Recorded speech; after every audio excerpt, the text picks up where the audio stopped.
Somos apenas 4 capítulos, ¿verdad?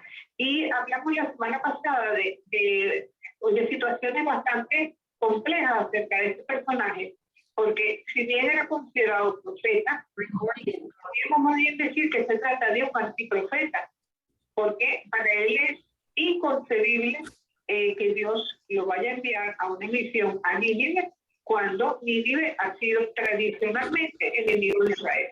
Entonces, si bien ellos están claros en la misericordia de Dios y que Dios perdone, a pesar de que el pueblo cae una y otra vez, es imposible para él comprender que Dios pueda ser tan bondadoso con otros pueblos como lo es con el pueblo de Israel.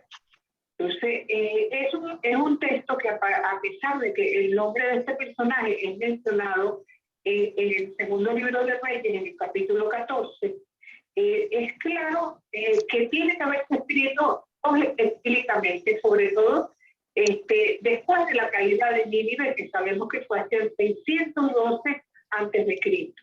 ¿Por qué decimos esto? Porque utiliza una serie de expresiones, como por ejemplo, Yahvé, Dios del cielo, que eso es de la época de Esdras y Nehemías, donde empieza a utilizarse esa expresión. Es una novela más bien con un estilo de antología, ¿no?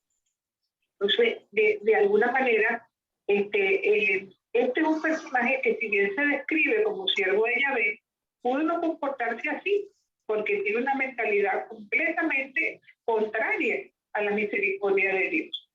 Entonces, y él en cierto modo está expresando todo lo que el pueblo siente también, porque Israel no se escandalizaba de que Dios amenazase a su pueblo y no realizase el castigo, pero es de aquí inconcebible, vuelvo a decir, que lo haga con otro pueblo.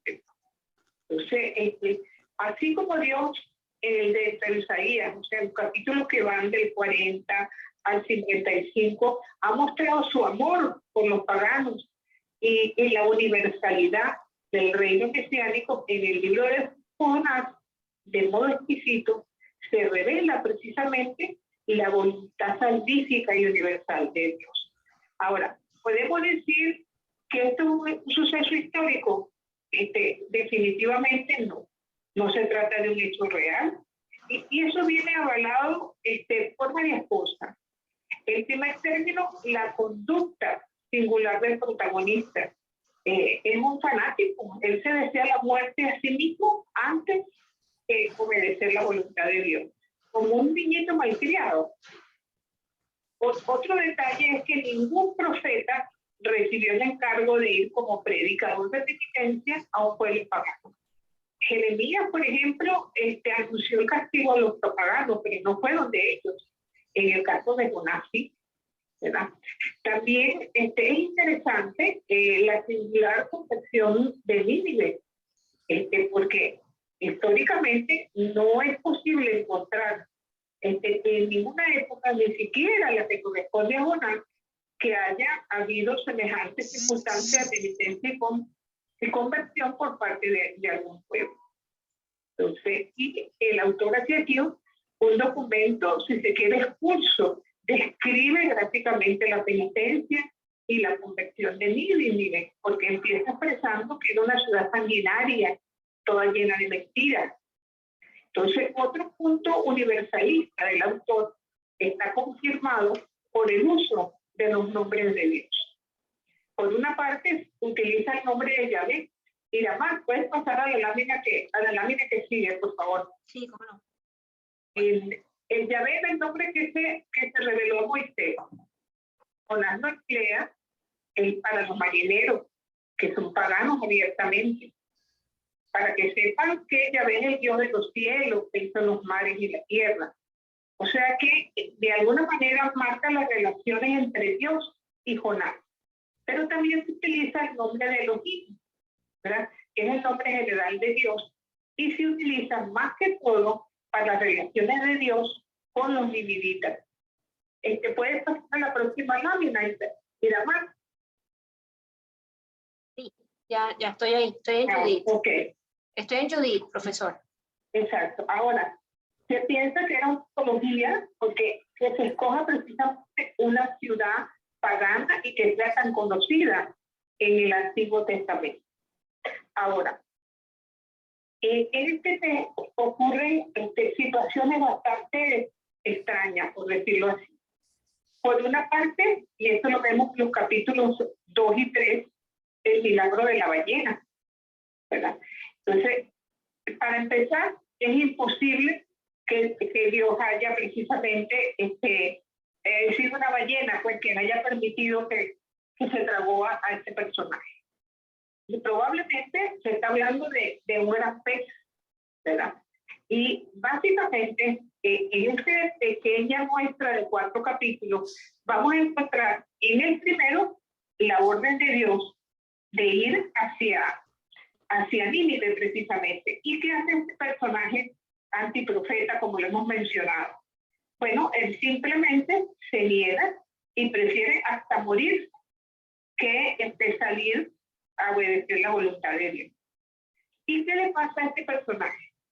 Bueno, se embarca, ¿verdad? Antes de ir a Nínive hacia Tarso. Entonces se desata una tormenta horrible en el barco donde va, casi todos están a punto de perecer. Cada uno de ellos empieza a orar a su Dios. Fíjense que aquí estamos hablando por una parte de la universalidad. No es el pueblo de Israel que cree en el Dios Yahvé, sino sencillamente un conglomerado de personas y cada una de ellas ora a su propio Dios. Entonces, Jonás se acuesta a dormir, porque no le importa morirse. De hecho, quiere morirse antes que hacerle caso a Dios. ¿Y qué pasa? Empieza a considerar que es probablemente Jonás quien sea el culpable de la tormenta. Y en efecto, hablan con él, lo increpan. Él dice, bueno, sí es verdad, yo soy el culpable. Dios es que me ha hecho esto. Entonces, ¿qué hacen? Lo botan al mar y la tormenta cesa. Ese es el contenido que nosotros vamos a encontrar en el capítulo 1. Porque en el fondo, la parábola de Jonás nos ofrece una gran enseñanza por medio de una ironía sostenida, que incluso llega al sarcasmo y concluye incluso con una pregunta desafiante. Jonás no quiere ir donde el Señor lo envía. Así resulta que él termina siendo el malo, mientras que los buenos vienen a ser precisamente los paganos y después los ninivitas, agresores, que son quienes se convierten.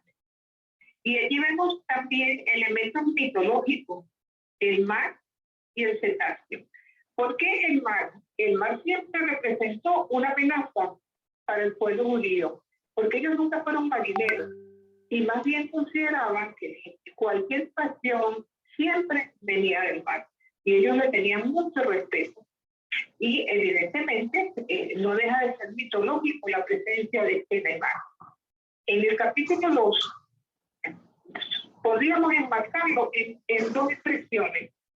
Dios ordena al pez tragarse a Jonás, esto lo vemos en el primer versículo, y después Dios ordena al pez vomitar a Jonás, en el versículo 11. Y entre los versículos 1 y 11 se da una oración por parte de Jonás, en la que no solamente invoca el auxilio del Señor, sino que de la lectura de dicha oración pareciera haber de parte de él un arrepentimiento. Sabemos que no es así por el tenor de lo que sigue. Y al mismo tiempo sabemos que finalmente él se va hacia Nínive y hace lo que el Señor le mandó, pero a regañadientes. Entonces estuvo caminando por la gran ciudad. Dicen que era una ciudad tan grande que hasta 3 días había que separarlo. Y dice, conviértanse, dentro de 40 días va a ser arrasada esta ciudad. Entonces, cuando el mensaje llega al rey, ellos empiezan a hacer ayuno, se convierten, se visten de sayal y sencillamente toda la ciudad prácticamente se convierte. Esto es algo verdaderamente extraordinario, porque eso también es una premisa en el pueblo de Israel. cuando se hacía una nueva alianza con Dios, vamos a decir que el rey iba a la cabeza, pero todo el pueblo iba con él, porque todo el pueblo hacía alianza. En este caso, todo el pueblo se convierte. Y fíjense que el texto no dice que ellos se conviertan al Dios de Yahvé, al Dios de Israel, sino que se convierten y cambian la vida que llevan. Entonces, en el último capítulo pasa algo bien interesante, porque el señor Jonás se siente a disgusto porque ve que la gente se ha convertido y se pone en lo alto, porque en el fondo él está mirando que a pesar del arrepentimiento, Dios destruye a la ciudad. Y él se pone a esperar que así sea. Entonces, mientras tanto, ¿verdad? Dios permite, como buen misericordioso, ¿verdad? Que le crezca una plantica de ricino para que le dé sombra, mientras él espera la destrucción de Nínive, que por supuesto no se da. Después, posteriormente, envía Dios un gusano, ¿verdad? Se come el ricino y entonces, bueno, le pega muchísimo sol a Jonás. Prácticamente llega un momento en que él se desespera porque ni ve la destrucción de la ciudad y se siente súper incómodo. Y en este capítulo le dice 2 veces a Dios que más le valdría de esta muerte, más le valdría morir. Cuando estaba en el vientre del pez, quería salir, pero ahora prefiere morir antes de ver la conversión. Entonces Dios le reclama, le dice, pero ¿cómo es posible que tú te compadezcas de una matita y no seas capaz de compadecerte de todo un pueblo? Ahí es donde se ve principalmente la ironía. Ahora, hay algo bien curioso en este texto y es la presencia del gusano. En hebreo, tolak y rimat son las expresiones que traducen dicho término. Entonces, es símbolo el gusano de la vida de la vida que renace de la podredumbre y de la muerte. Entonces, sabemos que hay una estrecha relación entre el ser humano y el gusano, porque previa a la disolución de la carne se da la descomposición y sabemos que la presencia del gusano después de la muerte, ¿verdad? Se da en toda criatura viva. Entonces, el gusano nos recuerda mucho las palabras de otro autor de Job, que en el capítulo 17 dice: le dije a lo podrido, tú eres mi padre. Le dije a las larvas, ustedes son mi madre y mis hermanos. En el fondo, es símbolo de la caducidad de la vida, de todo lo que es la belleza y el vigor que se pierde después de la muerte. Pero recordemos también que nosotros hablamos del gusanillo, de la conciencia, ¿verdad? Y es considerado, si se quiere, como el mayor justiciero. De algún modo, ¿verdad? San Ignacio lo llama así, gusanillo de la conciencia, el que nunca duerme. Entonces, en ese sentido, el gusano aparece como símbolo de transición de la tierra a la luz y de la muerte a la vida.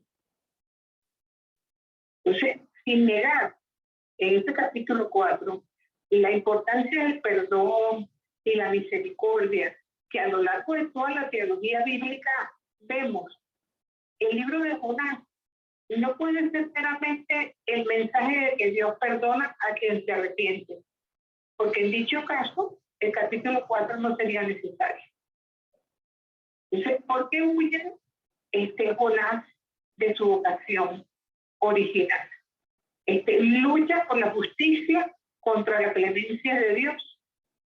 ¿Prevé acaso que la terquedad de Israel le hará quedar mal en comparación con la humildad de Dios? ¿Acaso teme que su reputación de profeta, si la profecía no se cumple? No se sabe. El texto no da más pistas para responder a estas preguntas. Solo sabemos que su vida está en relación con la confesión que hace en 4, cuando sencillamente reza y le dice al Señor, ya yo sabía que tú eres tan bueno, que eres capaz, algo así como eres capaz de perdonar a esa gente. Entonces, Jonás se enoja con Dios y su cólera es tan grande que él no quiere ser cómplice de Dios. Fíjense que es un personaje que no reacciona hasta que las cosas se ponen mal para él en el vientre del pez, o después de la conversión de los ninivitas cuando Dios le perdona. ¿Quería Jonás la destrucción de Nínive? Pareciera que sí, porque al final del texto no se ve que él esté contento con la decisión de Dios, sino más bien parece un muchachito malcriado que el papá no le dio lo que quería. Entonces, Jonás es consciente del fracaso de su mentalidad y en consecuencia de su vida. Entonces, de alguna manera, lo bueno siempre es don de Dios y como tal no depende de la libre disposición del ser humano. Fíjense que en este capítulo 4, Jonás se construye una choza que tenía el propósito de recordar a Israel la liberación de Egipto. Recuerden que ellos vivieron en chozas, ¿verdad? Entonces, para Jonás, la liberación está bien para los hebreos, pero no para los humanos. Quizás ahí está como el detalle del texto. Entonces, ¿qué esperaba Jonás? Que las ciudades estuvieran sencillamente esto. Entonces, sin embargo, Dios lo abandona a Jonás. Parece como un papá con muchachito malcriado que trata, tú sabes, de hacerle entender y razonar. Entonces, en el transcurso de los eventos, sobre todo en este capítulo 4, pareciera que Dios prepara la planta, luego un gusano para que la destruya, posteriormente un viento recio, y en lugar de que Nínive sea castigada, Jonás parece estar frente a un castigo divino, como que si acaso no fuera que se está castigando. O sea, es un anticipo de lo que él personalmente quería para la ciudad.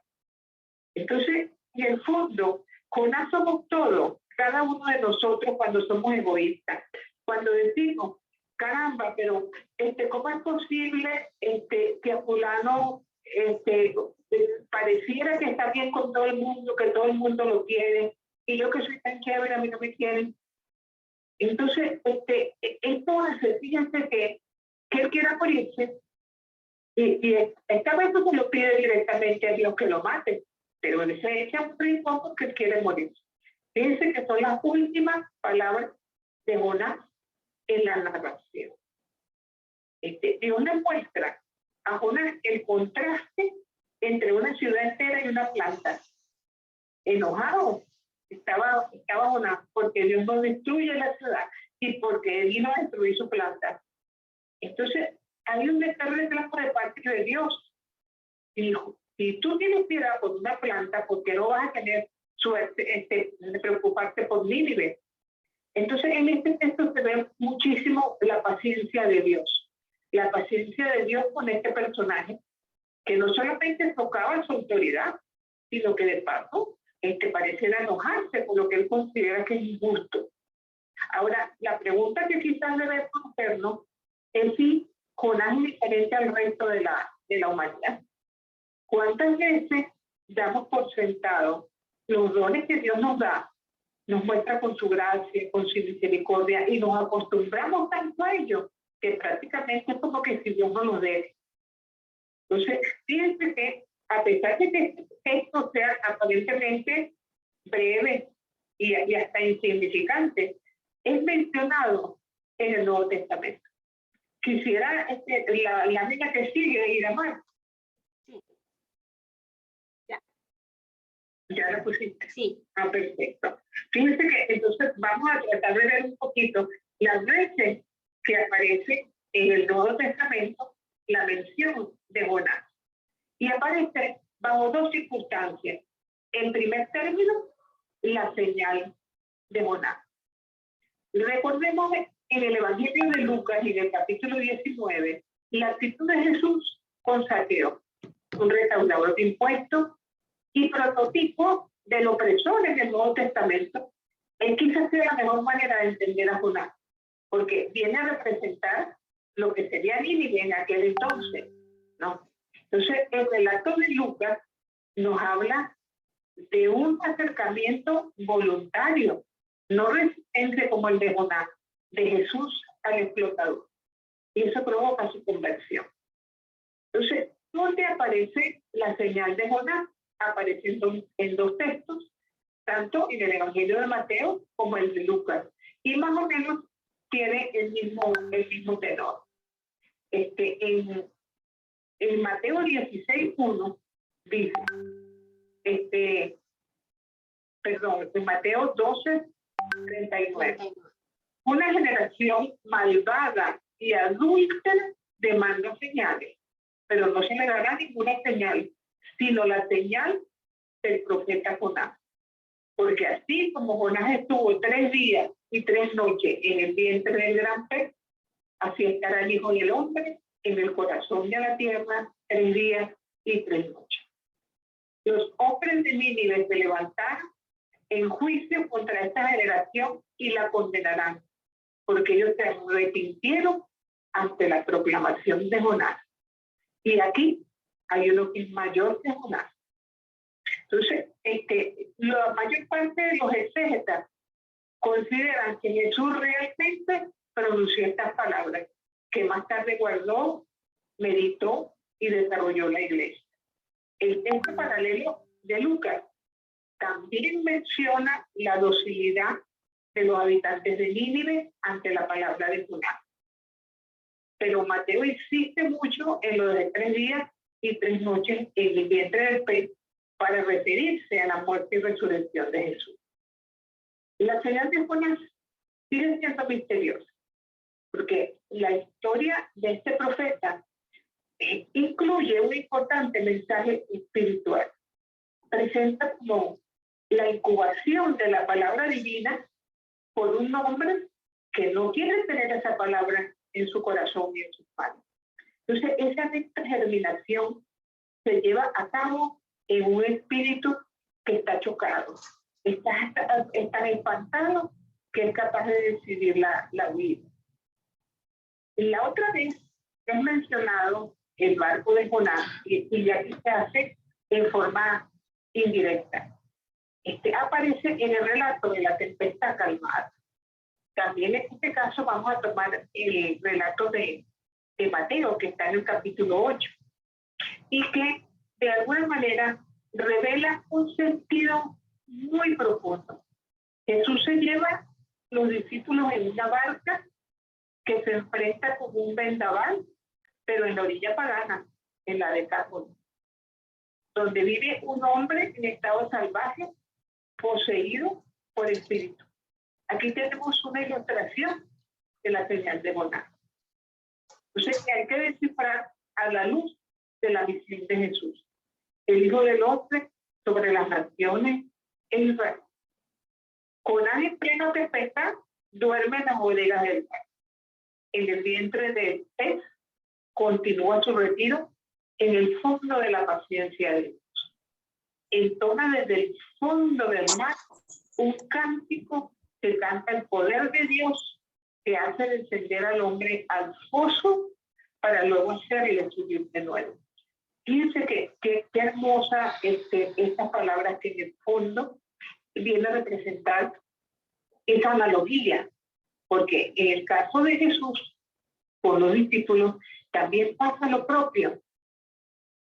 Jesús duerme mientras que los discípulos se enfrentan a la tempestad.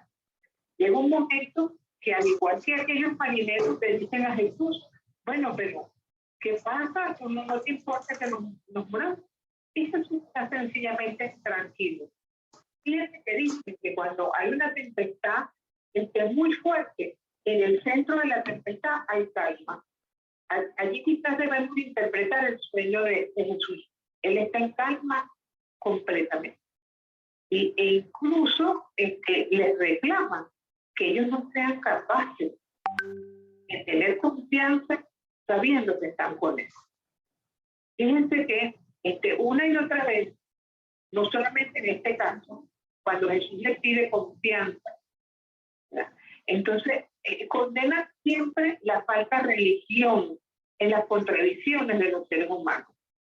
Fíjense que vuelve nuevamente el gusano, porque en el Salmo 22, en el versículo 7, fíjense que eso fue escrito 10 siglos antes que el drama del Calvario. Y dice, yo no soy gusano, yo soy gusano y no hombre, perdón, oprobio de los hombres y despreciado del pueblo.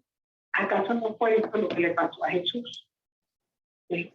Entonces, en esta apoteosis inaudita, el gusano sigue siendo para la simbología cristiana el emblema de Cristo que pasa de la dirección de la muerte al estado divinamente glorioso, transformándose completamente a partir de la resurrección. Ahora, hay numerosos pasajes que describen todo esto con bastante exactitud. Ahora, básicamente, ¿qué es lo que nosotros como creyentes debemos tener claro? Que no importa en la barca de nuestra vida cuántas tempestades se sucedan, si estamos claros y conscientes de que Jesús está con nosotros en dicha barca. Esto es la mejor enseñanza que nos puede dejar este texto. Entonces, ¿por qué? La narración del libro de Jonás invita a una profunda rectificación. La actitud de Jonás frente a Dios y el deseo de condicionar a Dios a su medida, a la manera como él ve la aceptación y el rechazo. Entonces, es una llamada también a aceptar los acontecimientos que pone Dios en nuestra vida cuando nos habla directamente al corazón. Estar consciente y tener la certeza absoluta de estar bajo la mano providente de Dios, Creador y Señor del cosmos.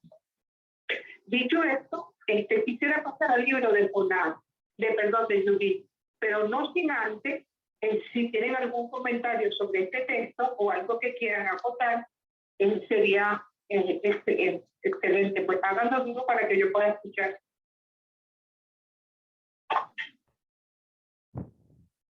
Profesora, ¿me escuchan? Ajá. Bueno, ahorita estaba leyendo lo que tengo yo del texto de Mateo 12, 39 al 51, todo esto, y me llama la atención algo, ¿no? Que el mismo Señor nos dice que hubo un profeta llamado Jonás y que tuvo la experiencia relatada en el libro que lleva su nombre. Negar la historicidad de este libro no equivale a negar el conocimiento y la veracidad de Dios. O sea que, por lo que... ¿Me escuchó? Sí, ciertamente que sí, porque es indudable la relación de este texto con el Nuevo Testamento. Eso es sin lugar a dudas. No. Sí, porque entendí la primera parte que esta historia de amor no pudo haber sucedido, ¿no? Pero si el mismo Jesús la toma y la dice, quiere decir que sí sucedió, ¿no?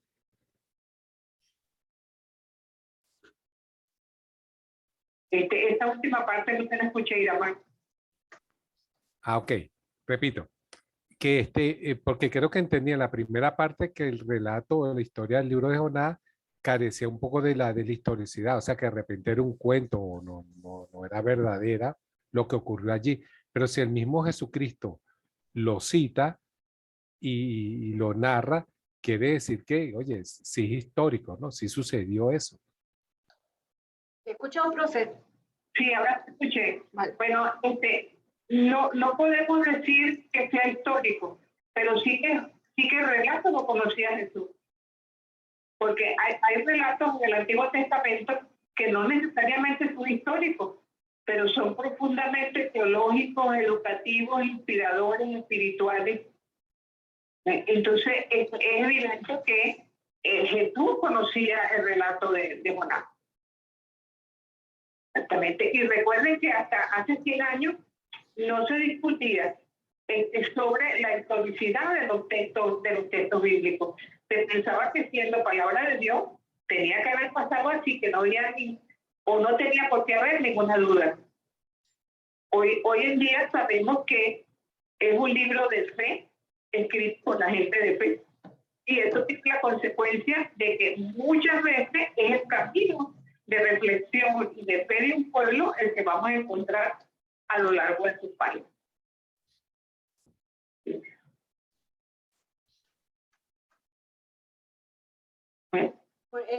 Profesora, disculpe, el participante Ignacio Díaz levantó la mano. Ajá. Ok, bueno, mire, con respecto a la historicidad de Jonás, lo cierto es que que Jesús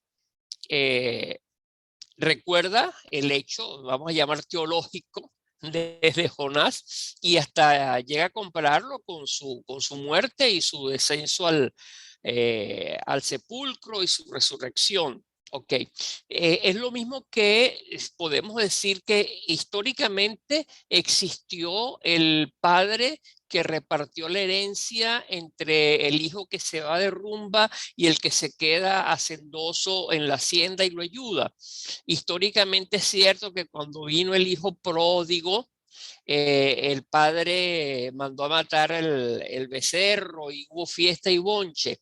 Yo pienso que en la Biblia, sobre todo en el Antiguo Testamento, e inclusive pues en la tradición de la iglesia, hay muchas cosas que el valor, vamos a llamar teológico y de guía espiritual, va un poco más allá al valor, vamos a llamar histórico.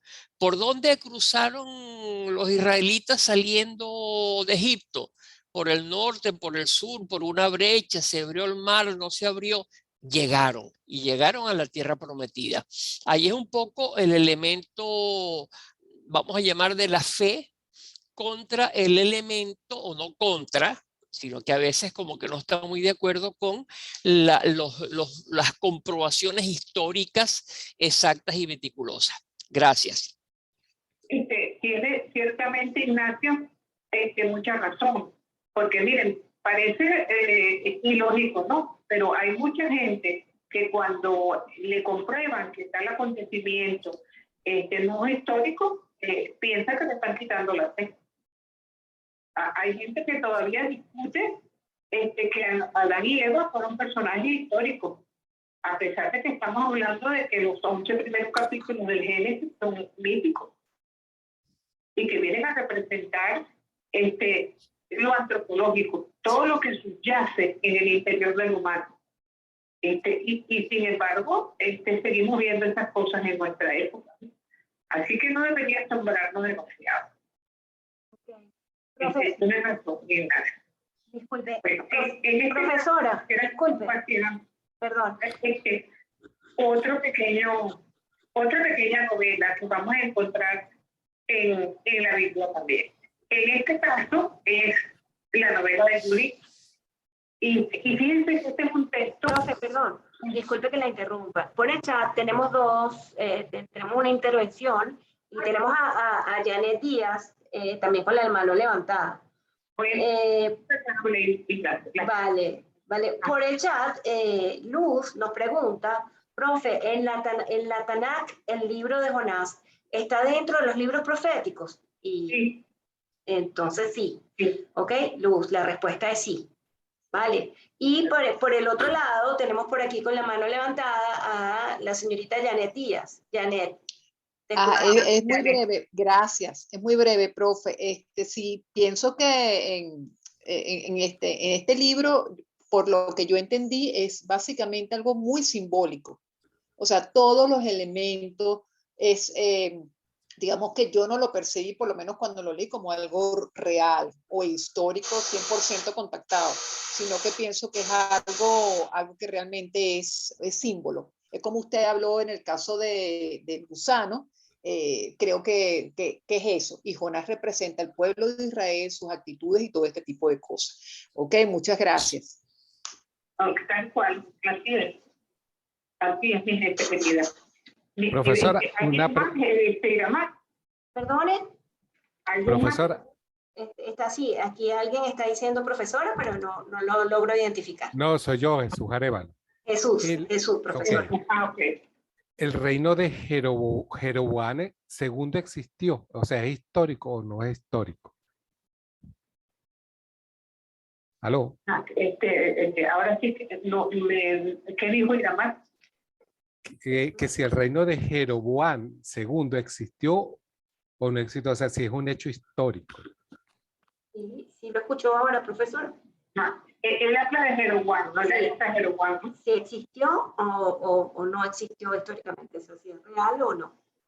Mira, cuando en la Biblia nos hablan de este tipo de relatos que tienen su parte mitológica, porque no vamos a negar que lo del pez, así como lo del gusano, vamos a decir, no se enmarca en los relatos tradicionales bíblicos, ¿no?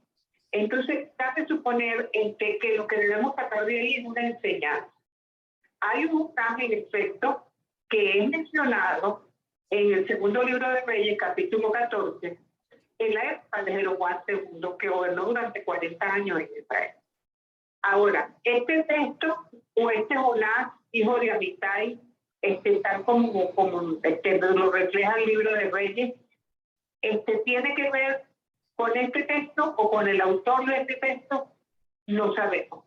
Lo que sí está claro, que el lenguaje del texto, la manera como se expresa el autor, habla de una redacción polexílica, ya en la época posterior a Esdras y Nehemías, y posterior a la destrucción de Nínive, cosa que se dio hacia el año 600 a.C.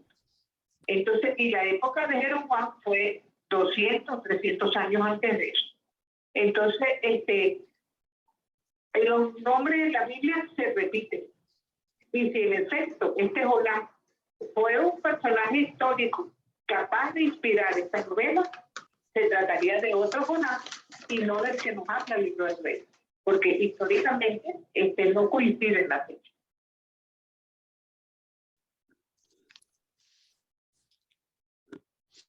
¿Alguien más irá más? No logro ubicar a nadie más. Ah, ok. Entonces vamos a estudiar el libro de Judith. Lo primero que tendríamos que decir allí es que este es un texto que es considerado para los hermanos de la iglesia protestante como un libro apócrifo. No está dentro de su canon. Y la razón principal es porque ese texto fue escrito en griego. Okay. Entonces, al momento de elegir el canon, los hebreos determinaron que todo texto que estuviera escrito en un idioma distinto del hebreo o del arameo no podía ser considerado como inspirado por Dios. Entonces, varias cosas tendríamos que destacar del mismo. Primero, que hay una heroína epónima que curiosamente no aparece más que hasta el capítulo 8. Y sin embargo le ha dado el nombre al texto. También se dice que este texto tuvo un proceso redaccional por etapas desde el siglo V hasta que vio su redacción definitiva. La unidad literaria plantea de alguna manera algunas dificultades. Hay autores como Matías Delfos que puso su relieve en las relaciones de este libro de Judith con la revuelta macabea contra Antíoco IV Epifanio. Y estamos hablando de la misma época del libro de Daniel, de la misma época del libro de los Macabeos, hacia el 167 aproximadamente. Entonces, ¿qué podemos nosotros destacar? La ironía desempeña un papel clave desde el principio hasta el final. Hay contraste entre una situación determinada, las palabras y acciones inapropiadas que lo acompañan, y los personajes no hacen lo que se espera de ellos. Entonces, y tampoco podemos decir que pertenezca a un género literario particular, ni siquiera se parece a la novela histórica. Más bien, podría decirse que es una ficción novelada o un relato alegórico o la libre utilización de tradiciones bíblicas, de relatos heroicos y argucias de mujeres. ¿Verdad?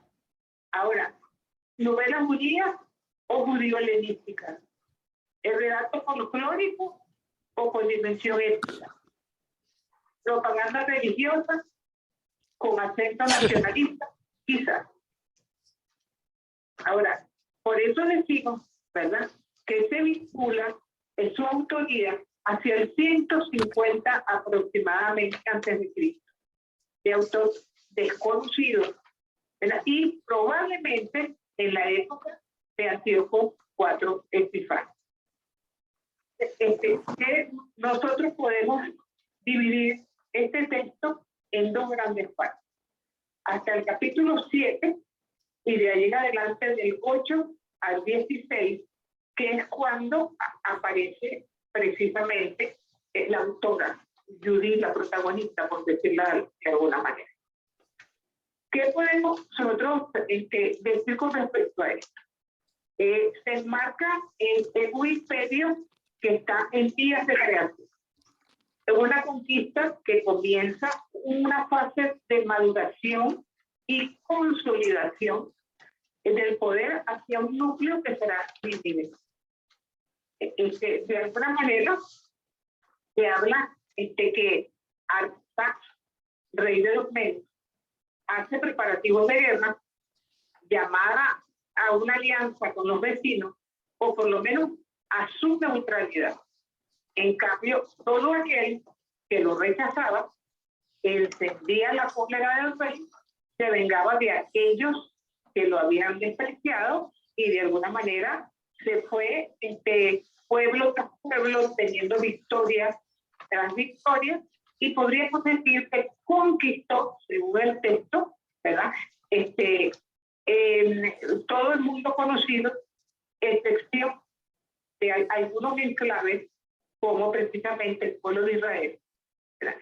En una etapa comienza la novela en un periodo de descanso, de recuperación de las fatigas de la campaña, y durante este periodo va a encontrar una confiada misión a su principal general, que recibe el nombre de Holoferne. Ahora, vamos a ver algunos nombres, y es allí donde empieza precisamente lo extraño, o lo extraño no, sino tanto el que utilicen nombres que no son los más adecuados. Primero se habla de Nabucodonosor, y se dice que es el rey de los asirios en Nínive. Ahora, no tenemos claro que Nabucodonosor fue el rey de Babilonia y que hacia 589 destruyó Jerusalén. Entonces, mientras que un rey como Arfaxad es reconocido completamente para los historiadores. Entonces, sí, podríamos entender esto como una ficción o un criptograma que se habla en código. Si los asirios son los sirios, estaríamos hablando entonces más bien de Antíoco IV Epífanes, que sabemos que tuvo un comportamiento feroz contra el pueblo de Israel, y que no solamente los dominó políticamente, sino que también quería extirpar la religión judía de cada uno de ellos. Entonces se dice en el texto que Nabucodonosor atraviesa Media y llega a Espartana, lo mismo que Antíoco pasa por Persia, el Persépolo, y llega a Espartana. Por eso se piensa que esta novela se escribe en esta época, y para no mencionar directamente a Antíoco IV, lo sustituyen por Nabucodonosor, que es algo bastante parecido a lo que pasa en el Apocalipsis. ¿Ves? Que se habla de Babilonia, cuando estamos claros que para ese momento Babilonia ya había dejado de jugar un papel en el universo internacional, porque se están refiriendo solapadamente a Roma. Aquí podría pasar algo parecido. Entonces, también tenemos la mención de la ciudad de Nínive, la gran ciudad del libro de Jonás. pero aquí calificada de otra manera. Entonces, de algún modo, con grandes animales, ganado mayor, y sobre todo asociados este pueblo a un ayuno público para obtener el favor de Dios. Habíamos dicho ya que Artaxerxes, como rey de los Medos, es enigmático completamente, porque este hombre aparece en el libro de Génesis como uno de los hijos de Sem en la genealogía de los pueblos, inmediatamente después de Asur. Y qué casualidad que Asur tiene que ver con la región que estamos tratando. De cualquier modo, el autor de este texto es muy conocedor de los textos bíblicos. Entonces, aquí se habla de una ciudad Ecbatana, que también vamos a encontrar en el libro de Tobit, también contemporáneo de Judith. Entonces, incluso es mencionado en un texto extrabíblico que se llama el cilindro de Nabonid, y se hace referencia a esta ciudad que se conquistó por parte de Ciro, ¿verdad? Para obtener todo lo que fue plata, oro, tesoro. Entonces, se dice al comienzo de este texto que ellos deciden descanso a partir de 120 días de banquete, ¿verdad? Con una gran celebración. Pero también aparece otra ciudad desconocida llamada Betilia. Entonces, es la ciudad clave del país, una fortaleza que defiende el acceso a Samaria y a Judá. Entonces, da la casualidad que esta ciudad no quiere rendirse ante el conquistador. Entonces, viene a ser como una piedra de tranca, porque está a las puertas de la llanura de Drenón. Y es curioso, porque este nombre, Betulia, es desconocido completamente en el Antiguo Testamento. Pero en hebreo es casa. Y quizás la traducción de Betulia pudiera ser una referencia a la antigua Betulia. ¿Qué es lo que en el fondo trata de expresar el texto? Que la geografía de Betulia tiene como efecto aislar a Jerusalén y alejarla completamente del frente de la operación, para evitar que se llegue a Jerusalén. Ahora, el libro de Judith comienza con un procedimiento literario preciso, poniendo distancia a Jerusalén.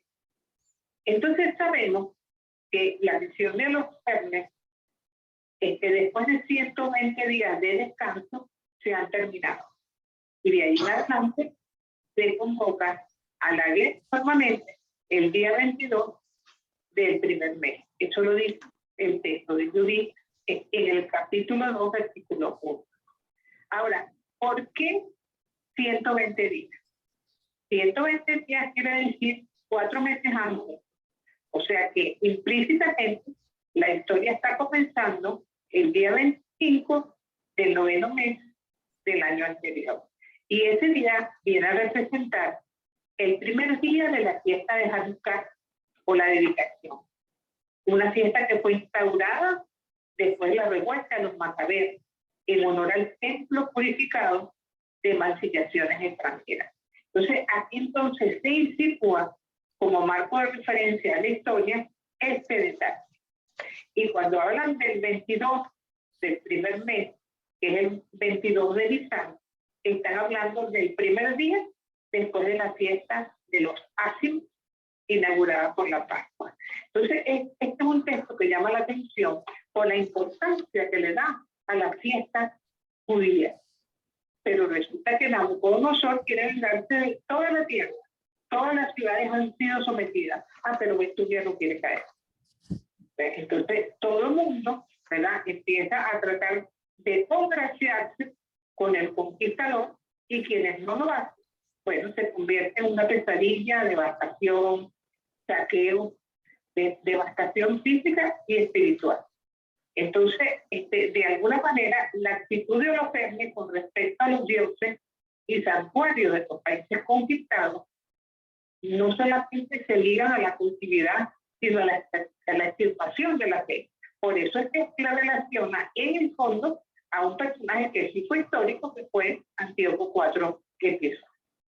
Fíjense que los liberalistas habían tratado de consagrar de nuevo el altar a partir de este acontecimiento. Pero están viendo, ¿verdad?, cómo van a organizar la resistencia. Ellos tienen miedo al exterminio, la ciudad estaba fortificada, tiene reserva de provisión, pero ¿cómo? ¿Por cuánto tiempo pueden ellos entonces resistir? Entonces, hay un detalle interesante, ¿verdad?, en que los jefes de la ciudad, entre los que destaca Osías, cuyo nombre es Yahvé y fuerza, organiza un banquete donde un enviado de Holofernes, llamado Agior, le cuenta los acontecimientos y lo que puede pasar si no se rinde. Entonces, el pueblo se dedica durante muchos días a la ayuda y a la oración. Pero ¿qué pasa? Holofernes se prepara para matar. Entonces, ¿qué hace el pueblo? El pueblo se reúne, ¿verdad? Y entonces dice, bueno, estamos cercados. Hemos orado a Dios, pero ahora está angustiado. Estamos en el día 34. El agua se está agotando. Estamos tentados a rendirnos. Acusan primero al jefe de la ciudad, que es Josías, después a Dios. Entonces, aquí se describe lo que usualmente pasa en estas ocasiones. Nos sentimos perdidos, qué es lo que va a pasar de aquí en adelante. Y entonces, vean la casualidad que la tentación de los ancianos del pueblo, encabezados por Osías, es muy simple, la blasfemia. Ellos dicen, bueno, sí, de aquí a 5 días, están el día 34, 5 más son 39, se van a rendir al día 40. Recordemos el papel importantísimo que hacen los números para la mentalidad bíblica. El 40 es la connotación de muchos acontecimientos importantes para el pueblo. Y ellos están dispuestos a rendirse el día 40 si Dios no nos ayuda en los 5 días restantes que faltan. Y es aquí, fíjense que en el capítulo 8, que hace su aparición Judith. Ella es presentada como una mujer bellísima, que siendo viuda es al mismo tiempo una mujer bastante reservada, bastante piadosa, que no se ha quitado su sayal de viuda. Se dice que tenía 3 años y 4 meses de viuda. Fíjense cómo se repite nuevamente el número 40. 3 años son 36 meses y 4 son 40. Entonces, al parecer, ella tiene gran respeto dentro del pueblo y se le ocurre tomar la iniciativa y convocar a los ancianos. Y los regaña. Le dice, ¿cómo es posible que ustedes se atrevan a retar a Dios poniéndole plazo? Si Dios no quisiera liberar, Dios no libera. Pero no es que ustedes le toman plazo, es porque Dios quiere. Y si no quiere liberarnos, su voluntad habrá que acatarla de alguna otra manera. Puede pasar a la otra lápida de mi corazón. Claro. Contexto teológico, profesora, vamos en esa lámina. Donde dice contexto literario, donde dice los contextos literarios. Ahí estábamos antes, ¿ok? Entonces, fíjense que es un poco lo que hemos leído hasta ahora, que hasta el primer capítulo se va dando la presentación y nudo de la situación. Del capítulo 8 en adelante es cuando va a presentarse ella como protagonista. Se cree que hubo un original hebreo de este texto. No hay ninguna certeza, puesto que el Qumran no apareció. Entonces, Judith critica la ignorancia de los gobernantes que miden el Dios con términos humanos. Y les dice que dejen eso en sus manos, que si bien tienen en sus manos va a haber la libertad para todos. Al día 40, día de la vida, y después de hacer una de las oraciones más bellas que ustedes van a encontrar en los textos bíblicos, esta mujer se quita su traje de viuda, se engalana, se pone bellísima y se va, nada más que para la boca del lobo. Se mete precisamente valiéndose de su belleza en la medida. El texto dice que era una mujer tan hermosa que parecía una miss de concurso, que los hombres, en la medida que la veían cuando ella iba pasando, se quedaban con la boca abierta. Y esto es interesante, porque hemos visto hasta ahora cómo la belleza de la mujer, lejos de ser en beneficio del pueblo, pareciera ser una maldición para el marido. Por lo menos en algunos textos sapienciales lo vamos a ver en esa óptica. Entonces, ella afirma que va a ser algo que se va a contar de generación en generación y que va a ser algo extraordinario. Entonces, la oración de Judith la vamos a encontrar en el capítulo 9, donde ella toma una actitud de duelo y se entrega completamente a la oración largamente, donde nombra a Dios y sus padres, a Dios como Señor de la historia, cuenta de alguna manera que la oración con una petición de protección para Israel, invoca al Dios de los humildes, al Rey de toda la creación, escucha mi súplica y dame palabras seductoras para escribir mortalmente. No hay fuera de ti ningún otro protector. Entonces, la de una mujer que proyecta la liberación del pueblo. Y fíjense que siempre vamos a encontrar paralelismo en los textos bíblicos. En Génesis vamos nosotros a encontrar a Tamar, una viuda que se disfraza para engañar a Judá. Abigail escogiendo sus provisiones para salvar a su familia. A las mujeres de Jerusalén, en el caso del profeta Isaías.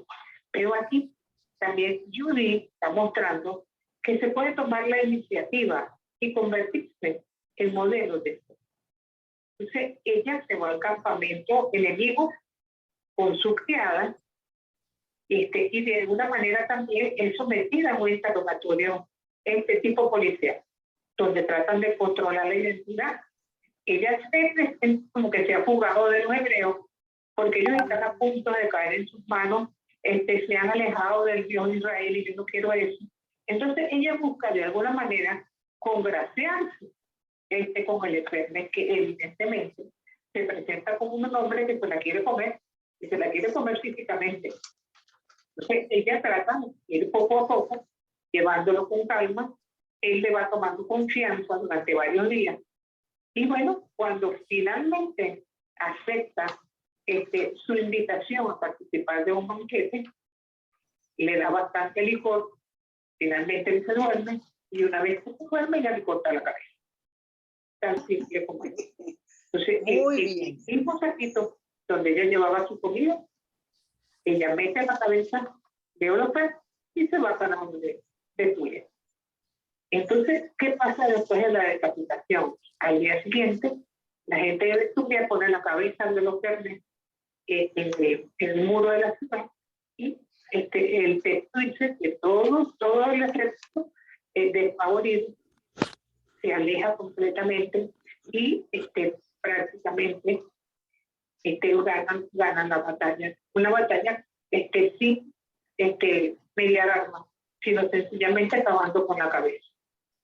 Entonces, podemos considerar este texto como una apología del odio nacional. No sabemos. Sí que la victoria es celebrada y que el macabro trofeo sirve de unión entre los diversos episodios. Primero, llega triunfalmente, después es elogiada por el jefe de la ciudad, que es Josías, se suspende dentro de la muralla e incluso Agio, que era el emisario de los jefes, termina convirtiéndose al Dios. Entonces, a partir del capítulo 3 vamos a ver cómo se da una llegada triunfal, una acción de gracia, el regocijo popular y la vida de los asirios. Entonces, ¿qué pasa? El relato nos hace, si se quiere, un cortejo de damas coronadas seguidas por hombres de armas, donde precisamente el relato se desarrolla sobre los 12 meses, desde la fiesta de Hanukkah hasta la fiesta de la Pascua. Entonces, en la oración de Judith, que mencionamos en el capítulo 9, acontece, era la misma hora en que se estaba ofreciendo en Jerusalén el incienso de la tarde. Esto es considerado por algunos pura coincidencia, por otros como algo verdaderamente importante. Entonces, por sí sola, la ofrenda al templo no salva al pueblo amenazado. Es necesario que haya el clamor del pobre. Y de alguna manera, la historia de Judith, que comienza en su casa, termina en el... Entonces, se toma en el capítulo 16, 17 versículos, donde ninguna de las oraciones es una lamentación. Más bien parecieran unos salmos. Todos los israelitas corrieron a verla y darle la enhorabuena. Incluso vinieron unos emisarios de la ciudad de Jerusalén, sacerdotes, donde le decían: eres el orgullo de nuestra raza, eres un orgullo, tú eres la gloria de Jerusalén, la honra de nuestro pueblo. Lo que hiciste con tu mano fue el bien. Bendita tú junto con Dios para siempre. Y el sumo sacerdote se calla. Entonces, fíjense que es bien paradigmático este texto, porque en un templo que ya está construido y que separa las mujeres de los hombres, porque el segundo templo construido después de la vuelta del exilio da esa separación. Recordemos lo que hablábamos de las mujeres, la menstruación y la impureza. El texto termina diciendo que Judith se fue durante 3 meses a Jerusalén y que estuvieron en el templo. ¿Cuántas veces las habrían durante esos 3 meses? O sea, incluso porque se ofreció al templo el paño ensangrentado de la cabeza de Oscar. Entonces, este texto en el fondo lo que trata es de hablar de la liberación de los esclavos, el compartir los bienes, la posesión de la tierra, el año de gracia del Señor, y tiene que ver con el jubileo. Pero ante todo, es el clamor de la liberación de un pueblo en un momento que estaban a punto de ser exterminados. Ahora, yo quería que ustedes les tocaría hacer para hoy la tarea de la retribución, que tiene que ver con el libro de Job, pero el libro de Job no lo hemos visto. Así que vamos a hacer un pequeño cambio. Y yo sencillamente quiero de ustedes una reflexión en el foro 4 acerca de qué consideran ustedes, si creen que es lícito matar en nombre de Dios. Porque eso es lo que estamos viendo en este texto. Entonces, Profe, ¿puede repetirlo, por favor? Ajá. ¿Puede repetirlo, por favor? Ajá. ¿Es lícito matar en nombre de Dios? Porque eso es lo que estamos viendo aquí. Es lícito, profesora, para escribirlo en el chat. ¿Ah? Es lícito cuando usted... Lícito. Es lícito para ustedes. Para ustedes es lícito matar en nombre de Dios. En 3 palabras. El fin justifica los medios. O sea, llévenlo a nuestra realidad hoy. O sea, ¿qué argumento ustedes podrían decir para afirmar que están de acuerdo con esto o no? Ok. Entonces, eso es para el foro 4, ¿no? El foro 4. Se los estoy adelantando porque no hemos visto y por tanto no hemos incursionado en la retribución. Inclusive, yo les mataba allí a comparar con el libro de Lamentaciones, pero eso tampoco, no tomen en cuenta Lamentaciones porque tampoco lo hemos visto. Ok, tomen en cuenta nada más el libro de Judith. Solo Judith, profesora, estoy anotando yo aquí para copiárselos. Ajá, solo Judith. O sea, según el libro de Judith, si estuvo justificado El que ella le cortara la cabeza a Aulo Ferre. Aulo Ferre. Profesora, se destaca la parte esa de Osías, ¿no? Que le dice, hija mía, que Exactamente. No, Dios ustedes no te bendiga. reflexionen como ustedes vean la historia, ¿ok? Pero en el fondo, recordemos que a través de la historia, la mayor parte de las guerras han sido poniendo a Dios por delante. Es verdad. Queriendo Sí, tener a Dios correcto. de nuestra parte, vamos a decir así. Sí. Correcto. Entonces, habría que ver cómo podemos nosotros dar una actualización de eso. Y en el fondo es eso. Tenemos que sí justificar los medios. Claro. Perfecto. Es difícil responder eso. Es muy difícil, sí, señor.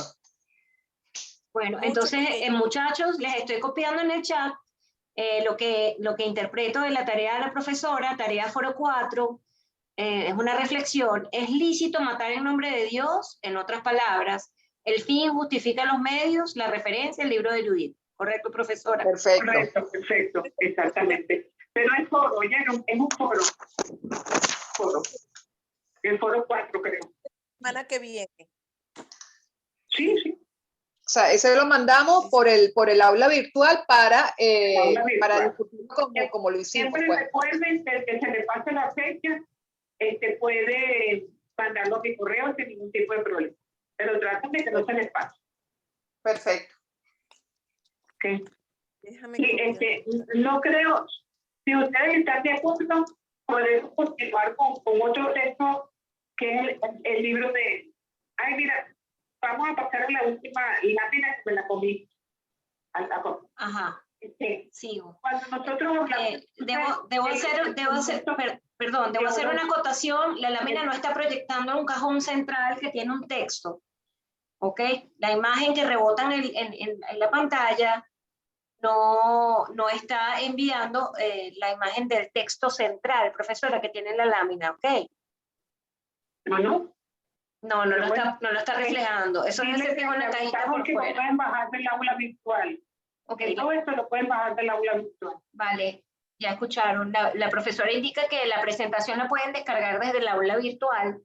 Y por el otro lado, profesora, pregunta por aquí el participante, el alumno Jesús Arévalo, ¿cuál es el correo de la profesora?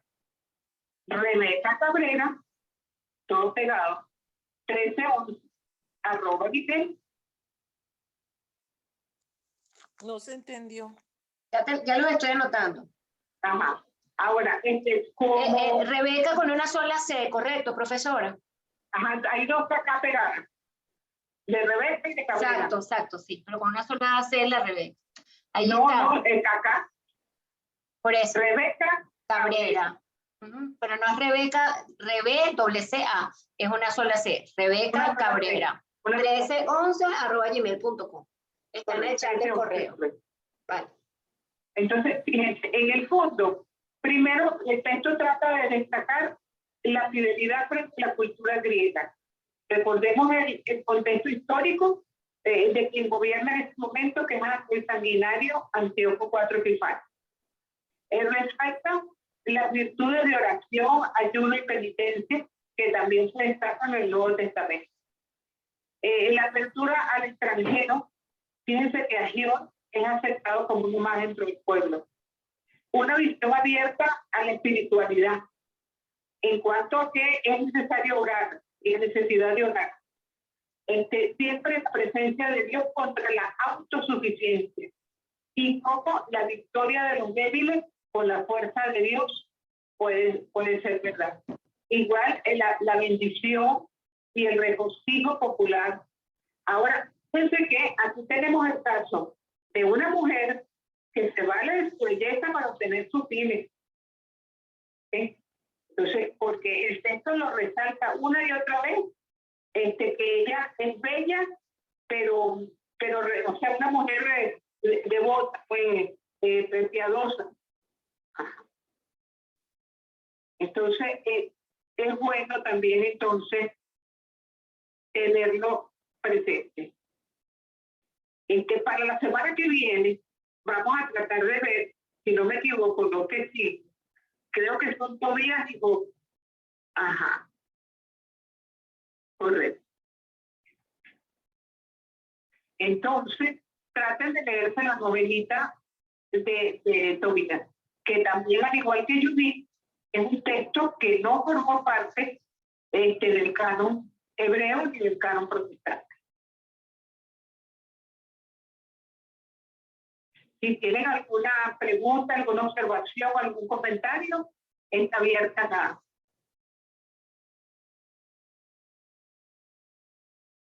Acabo de compartirles por el chat la presentación. Igual la van a poder descargar por el aula virtual. ¿Ok? Perfecto. Lo último, no lo escuché bien, Y que me había di que... muchos inconvenientes del día de hoy, caramba. A veces hay que trabajar con lo que hay. Lo último, no lo escuché bien, que hay que leer la novela, la novelita, algo dijo así, pero no lo entendí bien. Ajá. ¿Qué cosa me niña traduce? Que no comprendió el título de la novela que hay que leer. Ah, No es una Tobías. novela, es el libro de Tobías. Tobías. Libro de Tobías.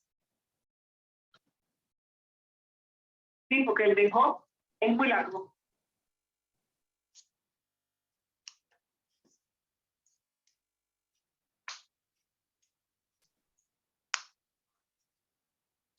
En ningún comentario y la paz. No veo a nadie levantando la mano, profesora, ni nadie pidiendo la palabra, nadie escribiendo por el chat. No, todos nos quedamos así con la pregunta que nos hacen, porque yo iba a hacer Sí, sí. no es fácil, profesora, pero bueno, sí hay maneras de darle respuesta a eso, pero sencillo no es. Claro. ¿Sabes qué pasa? Que a mí lo que me interesa de este curso no era resumen del libro ni que destaquen los principales contenidos, sino que Claro. sirva para la vida. O sea, que saquemos reflexión de cada uno de los textos, de situaciones que nos sirvan en el día a día. Claro, no, eso está bien bueno que reflexionemos. Está muy Claro. bien. Y no sé si nos escuchan, profesora. Y pensar teológicamente. Exacto. Profesora, yo, Jesús Arevalo, yo creo que, bueno, de alguna manera todos nos estamos preparando en teología y esto significa que estamos viendo otras materias, ¿no? Por ejemplo, teología moral que estamos viendo, ¿no?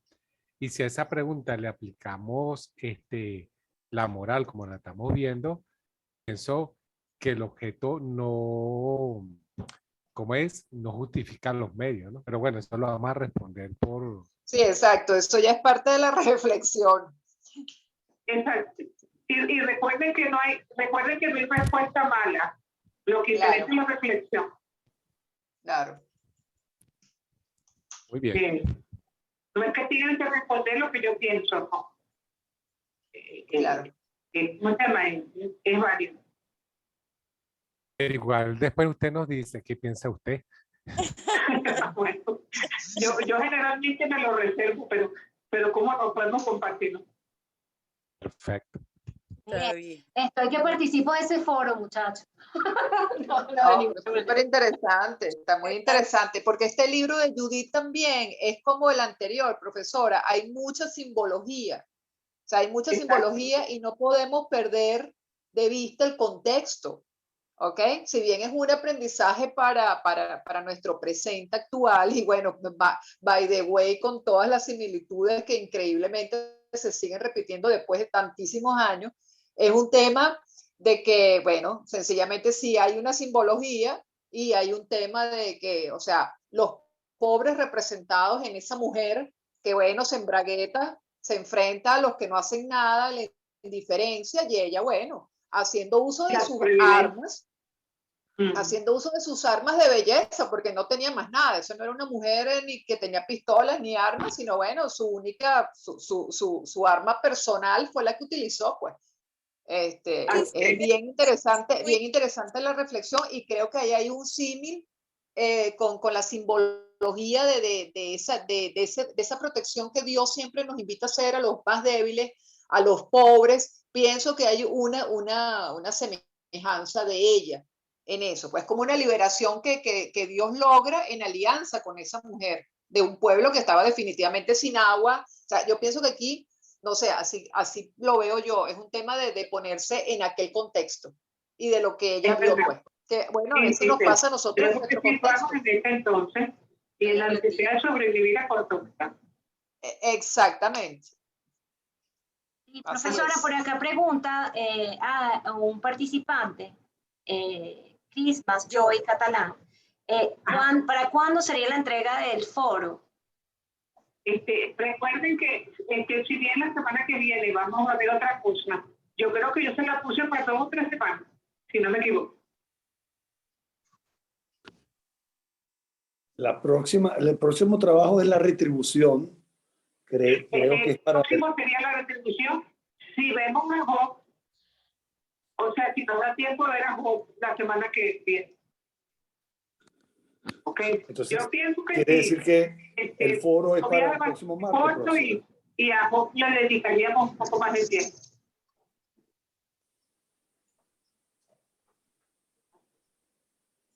Está bien. ¿Y una pregunta?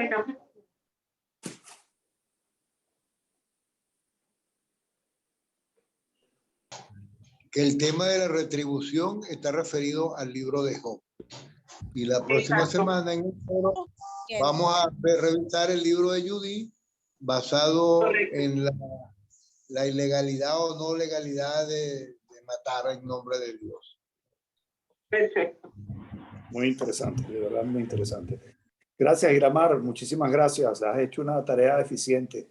Oye, sí, Sí, señor, excelente. tremendo asistente tenemos, vale. Felicitaciones, No, por favor, excelente. les pido disculpas, ahí tuve unas No, cositas pero con qué las disculpa, láminas. pero es que de verdad, ustedes, tú y la profesora disculpándose de qué. O sea, volvemos a lo mismo, en un contexto país donde estas cosas pasan, donde, bueno, la conexión no es perfecta y más bien, o sea, tremendo trabajo. A mí me angustia la profesora, siempre preocupada. Profe, quédese tranquila. Usted sabe el valor de la información y de los comentarios y del punto que usted le pone a sus clases, de la organización. O sea, usted es súper organizada, porque un día nos retrasemos 10 minutos, olvídese, su trabajo es A número 1. Y bueno, imagínese, con esta asistente 3 veces más, pues. Así que felicitaciones a las dos y dejen de pedir disculpas. Contratada, y la más contratada, excelente. Bueno, lo que pasa es, es que yo debo decirle, le pueden preguntar a mi jefe, que yo soy un poco maniática con lo de la planificación y que las cosas salgan on point profesionalmente, pues se lo merece la audiencia. Entonces yo aquí estoy sufriendo con el cuadro que no salió, ustedes no tienen idea, porque yo debía haber transformado eso en un PDF y entonces yo sabía que se puede. Pero bueno, de todas maneras, gracias. Entiendo que ustedes entienden el sufrimiento del otro lado, para que todo quede impecable. No. Relájese, hay que relajarse un poco y de verdad verle el valor que tiene todo esto que estamos haciendo, esta información, este material que nos están presentando. Yo también soy extremadamente maniática, pero la vida me ha cambiado, el país me ha cambiado y tenemos que ser flexibles porque de verdad, o sea, hay que verle el valor real que tiene esto. Para mí es maravilloso. Y que en 2 minutos se decida y haya gente que ayuda, haya gente que se compromete. Señores, ese es el valor real. Así que dejen la angustia. Mismo, Janet. Las felicito a las dos. Y bueno, mis mejores palabras para ustedes. Bueno, gracias a todos. Y bueno, eso quiere decir que aquí hay muestra de que nos reinventamos. Tenemos un ejercicio de reingeniería y el que quiere, si queremos, no nos detienen. Así que yo creo que yo me llevo eso para mi casa esta tarde y mi reflexión del foro, que yo haré mi tarea individual y les agradezco mucho la oportunidad. Yo creo que Dios escribe recto sobre páginas o sobre líneas torcidas. Me tocaba, me impactó mucho. Así es. Me impactó mucho. Acuérdate que nada es casual. Casual, es causal. Es así, es así causal. que bueno, yo les doy las gracias a ustedes por permitirme. Iramar, quería aclarar para la profesora, doctora Cabrera, cuando usted desee, nuestras oficinas están a su orden para la próxima clase. Si en caso tal no ha podido solucionar, se toma la invitación como con un mucho hecho. gusto. Aquí la cogemos y yo estoy pues a su orden para apoyarla en lo que requiera. Vale.